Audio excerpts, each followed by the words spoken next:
Hey there, shine always. Have an awesome Monday. Today's Monday in my neck of the woods. Sharon Horne-Ellstrom here, documenting the journey as I transition from brick and mortar corporate world of business to the online world of business. 48, lots of years in business. Started my first business when I was 13, so you can do the math. And have had businesses and worked in corporate America for over a quarter century simultaneously. So in at least 27 different industries in the offline world. Then came in the online world in 2016 after selling my business in 2016 and 2017. I decided after my divorce, I was old enough to retire, but I didn't really want to just retire and travel around. I wanted to do more still. And I'd always been curious about the online world, but I'd never really given myself permission or had the opportunity or taken the opportunity to explore and get involved in the online world. I mean, I think I had a Facebook. I had probably had a Twitter account because I set that up when my dad was at Mayo, and I think it was the time he had the Lone Star tick bite, and they didn't know what was wrong with him. I think that's when I did Twitter, but it could have been his open heart surgery. I don't remember.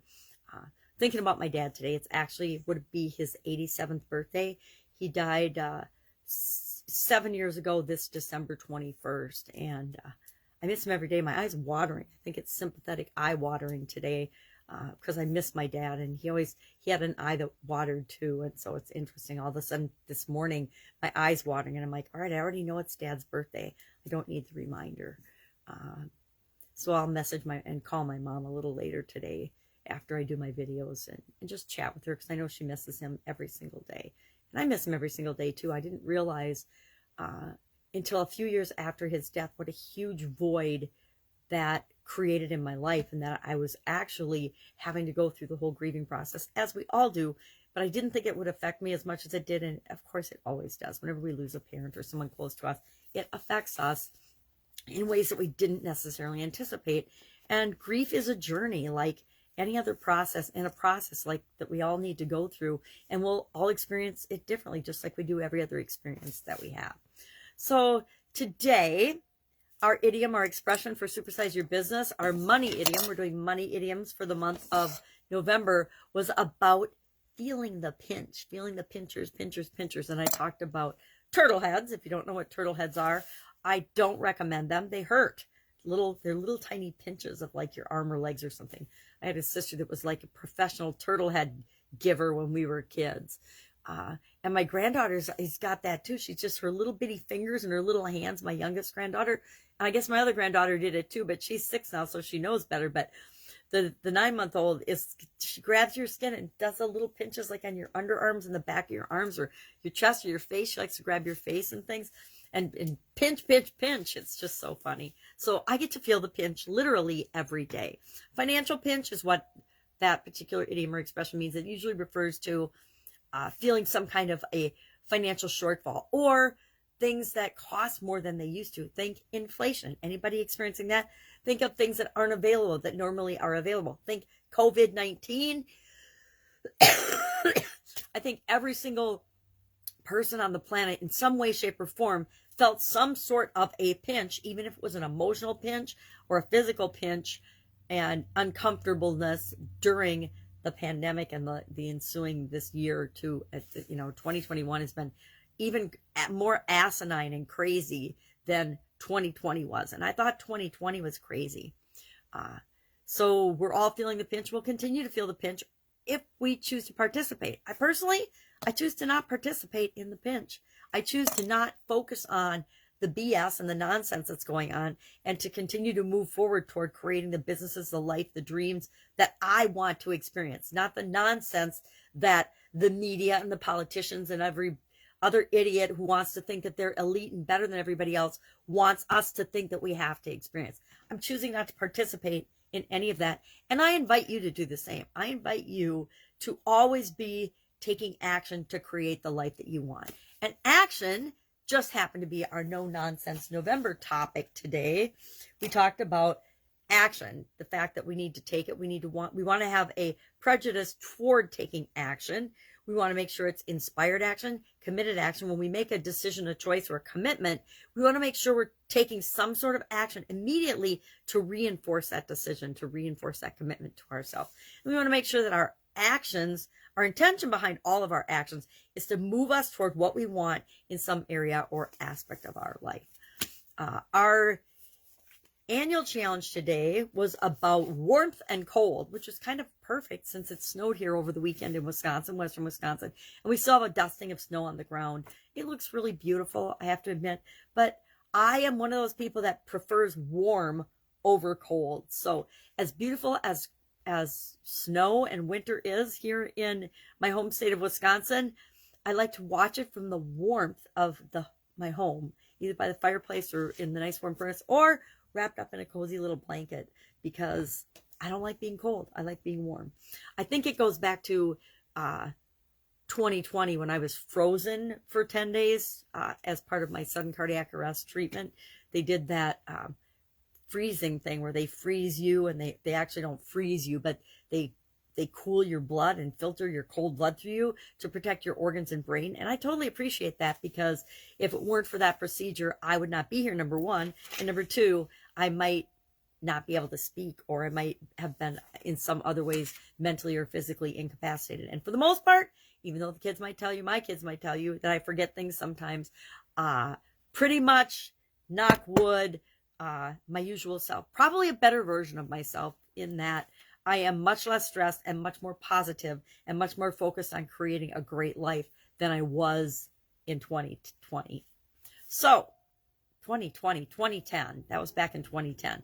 2020 was a fun year. I feel kind of guilty saying that, but from a personal experience standpoint, I sort of felt like the rest of the world joined me in the changes that I had been making due to vision challenges the previous couple of years. So it was a little selfish, but I thought 2020 was a very interesting year. And I think that hopefully in the future, the history books will report it right and accurate and fairly, and we'll do some digging into what really went on, because we're definitely not being presented with that in any way, shape, or form in media, social media, anywhere.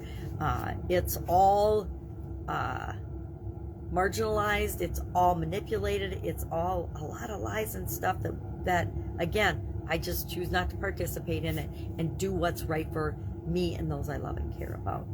So what's our annual challenge was about what good is warmth without the cold. I say I'd just rather be warm. Love to know in the comments below, are you a cold weather or a warm weather person? I am definitely, I'd much rather be overheated and a little too warm than too cold. That's just my personal preference. It's like being a morning or an evening person. We are all different, and that's what makes us unique and special, and that's what makes this world a freaking incredible place, is that we are all different. And it's not about the racism or prejudice nonsense that the media is purporting. It's realizing that as human beings, we are all equally amazing, infinite, and beautiful and valuable, infinitely valuable, but we're also all different, unique in our thoughts and experiences, and that is what makes the world work. But it also means we can still say no to evil. All right, I'm wandering, I'm meandering. I never do that, do I? Oh yeah, every day.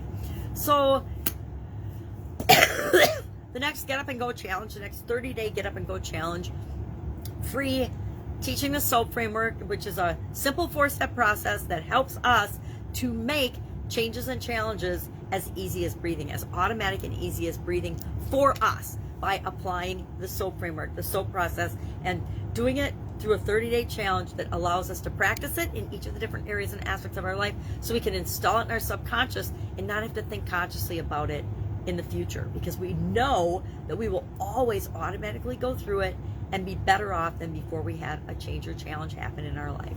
So that's what I'm working on. Thinking about next year, what I want to do for our annual challenge. I was talking to my daughter about it yesterday, about an idea that I've got that I've been working on for a month or so now, and how I will actually pull it off and do that, and what the process would look like to do that, because it's very different. It wouldn't go along with a little book. It'd be one we create ourselves, and we'd actually have to do a little bit of effort into it. And I think I'm ready to be more proactive in my annual challenge than just, okay, here's the page, I read it in the morning, what is it, then I share it, and I later or sometime during the day write my comments and do my homework, and then the next day, well, what is it? And I just share it. And again, this has been really powerful and helpful to me personally.